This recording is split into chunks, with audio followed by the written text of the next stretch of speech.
We know that while the new Sony a7 IV is great for stills, it can't compete in video with the Sony a7S III, right? If you're in the market for a new camera and you lean towards video over photos, which is the better purchase? Well, I'm gonna put them to the test. The winner I'm gonna keep and the loser goes in the trash. The Sony a7 IV comes in at $2,500 and the a7S III is $3,500. However, that's not the full story. If we look in the box, the a7S III comes with a battery charger, the BCQZ1, which retails for $98, and the a7 IV does not. Still, the a7 IV is certainly cheaper, and with that extra $900, you can get yourself a lens like this Sony FE 35mm 1.8 that I'm using right now, or maybe take a trip somewhere nice and bring your camera. These are both similar looking cameras, both have nice ergonomics, and are a similar size and weight. However, there is one noticeable difference, the flip out screen. It's very dark on the a7 IV by comparison. And one of my favorite features on these cameras is the emphasized record border. It's a red border that goes around the screen while you're recording. It's very dark on the a7 IV, almost to the point where you can't see it, even if you turn up the screen brightness. So that's a bummer. The Sony a7S III can shoot all the way up to 120 frames per second in 4K and 240 frames per second in 1080.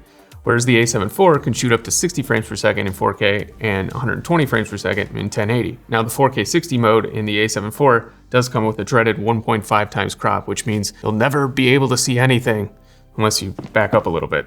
Honestly, I don't think it's that big of a deal. That being said, the a7S III has the better options here. Having different frame rates and resolutions is great, but not all 4K and 1080 are created equal. If we look at the sharpness, the a7 IV is actually sharper in 4K 24 and 30 frames per second due to the oversampled 7K sensor.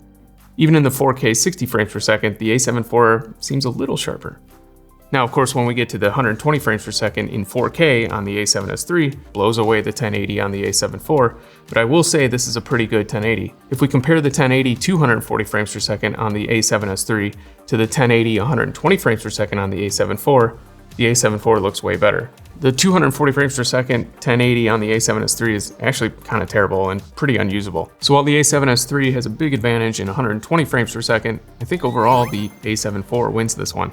The Sony a7S III has an effective dual native sensor at ISO 640 and 12,800 in S-Log3, whereas the a7 IV has a dual native sensor at ISOs 800 and 3200 in S-Log3. So the a7 IV can't compete with the a7S III in low light, right? Well, yes and no. As we go through the ISOs, the a7 IV is actually cleaner every step of the way, from ISO 640 all the way up to 10,000.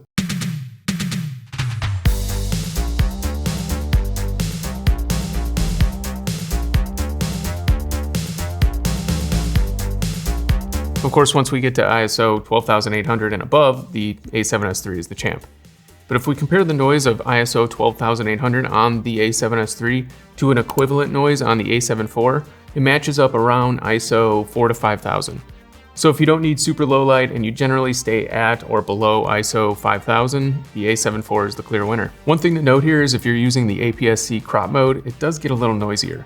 These are identical shots, one using the full frame and another using the crop mode. You can see the image gets a little noisier in crop mode, but overall, I'm giving this a tie. One of the downsides of an oversampled sensor is poor rolling shutter, and the a7 IV is no exception. Look at these images side by side.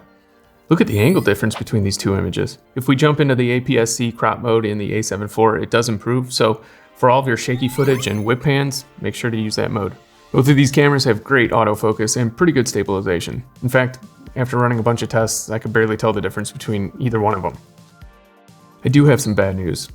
The a7 IV runs hot, and in a few scenarios, yeah, it overheats. First thing I would do is change the auto power off temperature to high, but even with that, I had the overheating light come on while I was running the ISO tests. The a7S III was almost 13 degrees cooler, which, even if it's not overheating, just know the a7 IV gets real hot. Now, I didn't have the screen flipped out, which does help, so do that. It also tends to overheat during dual slot recording.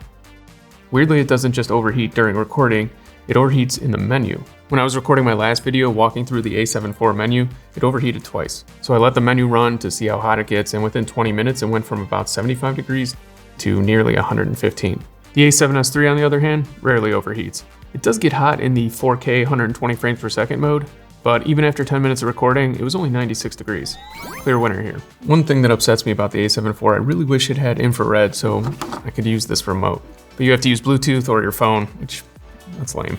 There are some other advantages the A7 IV has, like a focus breathing correction, focus map, and easy plug and play ability for a webcam, some of which may come to the A7S III with a firmware update. But overall, if you're looking for a video-centric camera, I would say the A7S III is the winner. However, if you don't mind the potential overheating, the crop on the 4K 60, and poor rolling shutter in full frame mode, then for $900 less, you're actually getting a pretty much better quality image through most of the ISOs with the A7 IV. For me, the A7S III still reigns supreme, which means only one thing.